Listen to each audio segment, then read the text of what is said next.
Hola, mi nombre es Eric Torres, soy preparador de la Cátedra de Histología y Embriología y vamos a hablar sobre el sistema urinario. Este va a estar formado por dos riñones, dos uréteres, la vejiga y la uretra. Primero vamos a hablar de la estructura general del riñón. Estos son dos órganos que tienen forma de caraota, se encuentran laterales a la columna vertebral en el espacio retroperitoneal de la cavidad abdominal. Sobre su borde superior se va a ubicar la glándula suprarrenal y en su borde medial vamos a tener al hilio renal, por donde van a entrar y salir los vasos y nervios renales, y desde donde va a salir la pelvis renal, que sería el segmento inicial del uréter. Este riñón va a estar cubierto por una cápsula de tejido conjuntivo, en la cual tiene dos capas. La capa más externa que podemos ver aquí está formada por fibroblastos y colágeno, y la capa más interna está formada por miofibroblastos. El riñón tiene una corteza que sería la parte más externa y una médula que se encuentra más profundo. En la corteza vamos a tener una serie de estriaciones que se denominan rayos medulares, los cuales están formados por túbulos rectos y conductos colectores. Y los espacios que están ubicados entre estos rayos medulares serían los laberintos corticales, que están formados por corpúsculos renales y túbulos renales. Luego en la médula vamos a tener estas estructuras que se denominan pirámides. Un riñón humano tiene alrededor de 8 y 12 pirámides.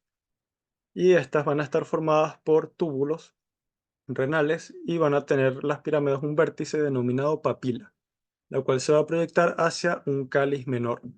El cáliz menor va a pasar a ser un cáliz mayor, luego este va a pasar a ser pelvis renal y luego vamos a tener al uréter. Y también en la médula vamos a tener estas estructuras que son las columnas renales, que no son más que extensiones de la corteza que se encuentran en la médula. Aquí debemos saber algunos conceptos como por ejemplo lóbulo renal, que podemos ver aquí en la imagen. Todo esto sería un lóbulo renal. Está formado por una pirámide medular y el tejido cortical asociado con su base y con sus lados. Y está compuesto por un conducto colector y todas las nefronas que drena. También tenemos el concepto del lobulillo renal. Este va a estar formado por un rayo medular central y el tejido cortical circundante. Y también tenemos el concepto de túbulo urinífero, que está formado por una nefrona y el túbulo conector, y que vamos a describir estos conceptos más adelante. Entonces la nefrona se considera la unidad estructural y funcional del riñón. Su función es producir orina y va a estar formada por un corpúsculo renal que podemos ver aquí y un sistema de túbulos que vamos a describir a continuación. Entonces el corpúsculo renal, este va a estar formado por el glomérulo, que sería un ovillo de capilares que podemos ver aquí de color anaranjado o amarillo. Es decir, es un conjunto de capilares que en conjunto tienen una forma circular. Y por la cápsula renal o cápsula de Bowman, que es un epitelio bilaminar, es decir, que tiene dos capas que rodea al glomérulo. La capa más externa sería esta de color morado, que se llama capa parietal y está formada por un epitelio plano simple. Y la capa más interna sería la capa visceral que se encuentra sobre los capilares y está formada por células llamadas podocitos. Entonces, los capilares glomerulares están irrigados por una arteriola aferente y están drenados por una arteriola eferente. El punto del corpúsculo en donde entran y salen estas arteriolas se denomina polo vascular.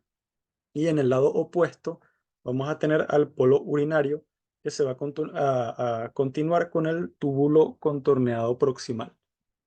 Entonces, va a entrar sangre por esta arteriola, se va a filtrar a nivel del glomérulo. Ese ultrafiltrado va a caer en este espacio que se llama espacio urinario y ese ultrafiltrado se va a dirigir hacia los túbulos renales. Entonces ahora vamos a hablar de los túbulos renales. En primer lugar, tenemos al túbulo contorneado proximal. Entonces aquí en la imagen con el número 1 tenemos al corpúsculo renal.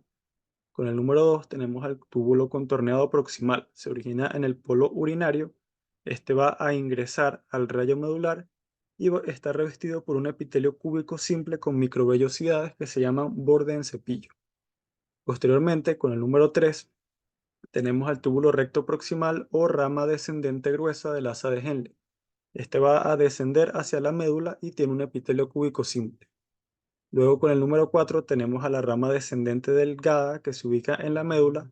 Esta va a describir una curva en U para volver a ascender en dirección a la corteza y tiene un epitelio simple delgado.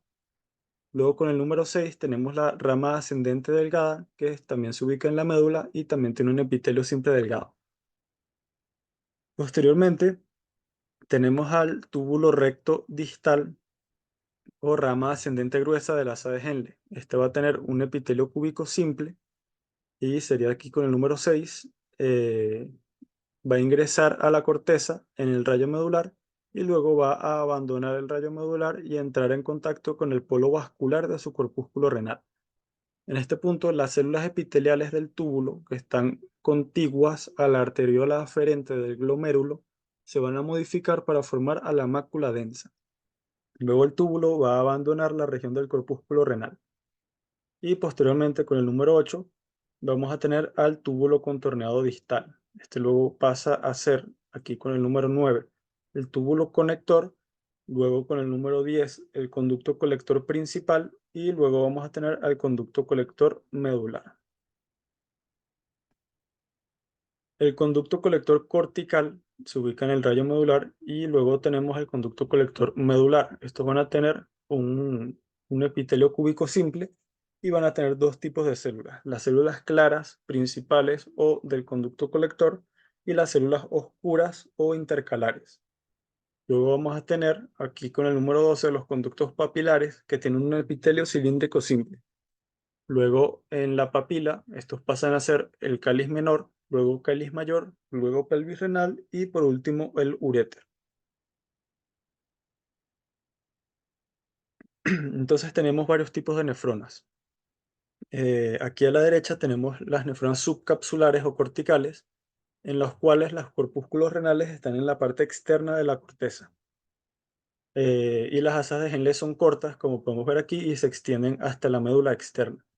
Y aquí del lado izquierdo tenemos a las nefronas yuxtamedulares, en las cuales los corpúsculos renales van a estar cercanos a la base de una pirámide medular y las asas de Henle son largas y se extienden hacia la región interna de la pirámide.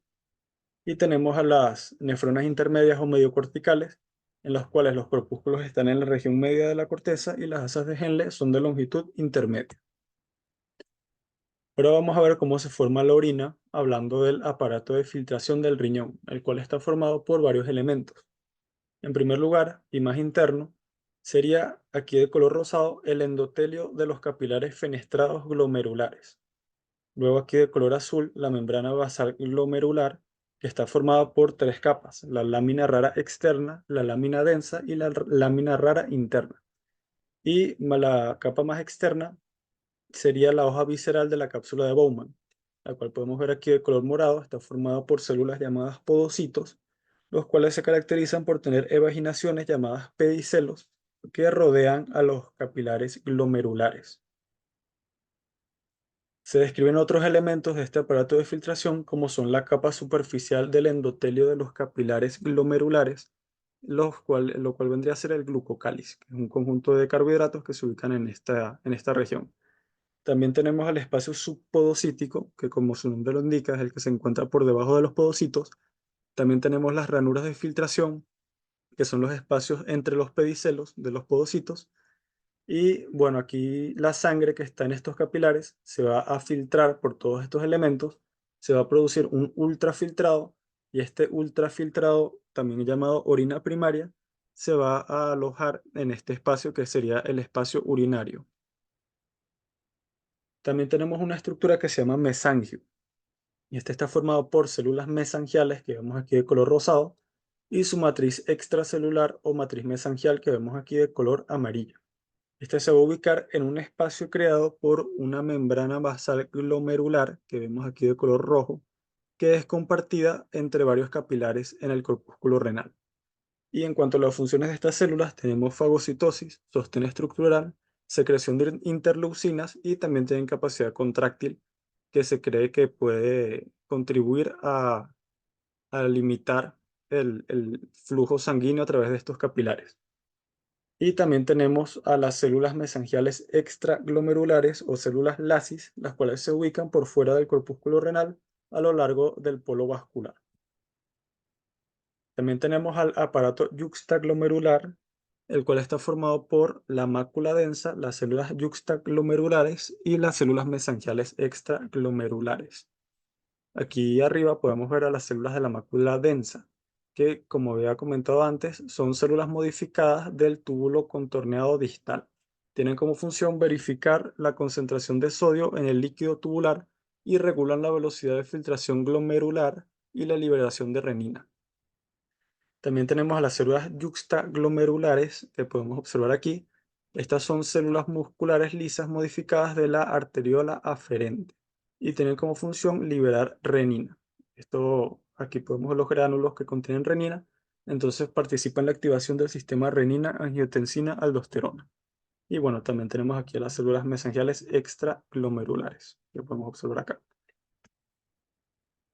En cuanto a las células intersticiales del riñón, aquí debemos saber que el tejido conjuntivo del parénquima renal rodea a las nefronas, los conductos y los vasos sanguíneos y linfáticos. En la corteza hay dos tipos de células intersticiales. Hay células parecidas a fibroblastos y macrófagos. Y en la médula hay células parecidas a miofibroblastos.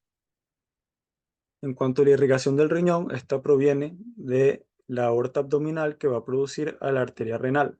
Esta a su vez va a producir arterias interlobulares que podemos ver aquí abajo. Estas van a producir arterias arcuatas que luego pasan a ser arterias interlobulillares que podemos ver aquí. A partir de aquí van a salir las arteriolas aferentes que van a llegar al corpúsculo renal para producir capilares glomerulares. Luego de aquí van a salir arteriolas eferentes. Esas arteriolas eferentes van a producir una red de capilares que serían los capilares peritubulares. Luego de aquí van a salir vasos rectos descendentes y también vamos a tener vasos rectos ascendentes. Estos van a drenar en las venas arcuatas y estas venas arcuatas van a drenar en otras venas que aquí debemos saber que el flujo venoso sigue un trayecto inverso al arterial y las venas acompañan a las arterias. Los vasos linfáticos e inervación del riñón. Hay una red de vasos linfáticos en las regiones de la corteza que drenan en vasos linfáticos mayores que hay en la cápsula. Hay otra red de vasos linfáticos dentro del parénquima renal que desemboca en los vasos linfáticos grandes en el seno renal. Las fibras nerviosas que forman el plexo renal derivan, en su mayor parte, de la división simpática del sistema nervioso autónomo. En cuanto al uréter, vejiga urinaria y uretra, estos van a tener una mucosa que está revestida por urotelio o epitelio de transición, una capa muscular y una capa adventicia o serosa. En cuanto al urotelio o epitelio de transición, lo podemos ver en la imagen. Este es un epitelio estratificado que va a tener tres capas. La más superficial tiene células que pueden tener forma de cúpula o forma aplanada dependiendo de cuánta orina haya en la vía urinaria. La capa intermedia puede tener hasta 5 capas de espesor y la capa basal son células madre para este epitelio.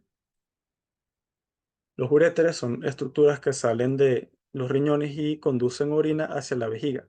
Van a estar tapizados por urotelio y su músculo liso va a estar dispuesto en tres capas, una longitudinal interna, una circular media y una longitudinal externa que va a estar en su extremo distal. Y la capa adventicia está formada por tejido adiposo, vasos y nervios. La vejiga urinaria es un reservorio distensible para la orina. Su tamaño y forma cambian a medida que se llena. Tiene dos orificios ureterales que podemos ver acá y un orificio de la uretra, por donde sale la orina. El músculo liso de su pared forma al músculo detrusor y la inervación va a estar dada por fibras simpáticas, parasimpáticas y sensitivas. La uretra transporta la orina desde la vejiga hacia el exterior y es diferente en los hombres y en las mujeres. En los hombres funciona como el segmento terminal de la vía urinaria y también de la vía espermática. Mide alrededor de 20 centímetros y tiene tres porciones. La primera está dentro de la próstata, recibe a los conductos eyaculatorios y prostáticos y está revestido por urotelio. Luego tenemos la porción membranosa revestida por epitelio estratificado o pseudoestratificado cilíndrico. Y por último tenemos a la región esponjosa o peniana, que está revestida primero por epitelio pseudoestratificado cilíndrico y luego por epitelio plano estratificado. Y esta recibe a los conductos de las glándulas bulbouretrales y uretrales. Y en la mujer, como podemos ver, la uretra es mucho más corta, mide de 3 a 5 centímetros. Al principio tiene urotelio, pero luego pasa a ser un epitelio plano estratificado y a lo largo de su trayecto recibe a varias glándulas uretrales. Aquí tenemos una lámina de riñón en donde podemos ver arriba la que sería la corteza y abajo la médula. Aquí estas estructuras circulares serían los corpúsculos renales y lo que está marcado por las flechas vendrían a ser los rayos medulares. Una imagen con mayor aumento, podemos ver aquí los corpúsculos renales, aquí podemos ver cortes transversales de los túbulos renales y aquí podemos ver a los rayos medulares. Aquí podemos ver corte transversal de los túbulos renales, en este sería túbulos distales que tienen un epitelio cúbico simple. Y aquí podemos ver un corpúsculo renal donde se ve el polo vascular que recibe a la arteriola aferente. Aquí tenemos los capilares glomerulares. Aquí marcado con asterisco sería el espacio urinario. Y aquí abajo tendríamos al polo urinario, que se continúa con el túbulo contorneado proximal. Aquí tenemos un corte transversal del uréter que tiene una mucosa revestida por urotelio, una capa muscular y una serosa. Y aquí tenemos una lámina de vejiga, que aquí a la derecha tendríamos lo que sería la luz de la vejiga, que está revestida por el urotelio. Y aquí a la izquierda tenemos que está el uréter, que también se ve en esta lámina. Y eso sería todo por el tema de urinario. Muchas gracias por su atención.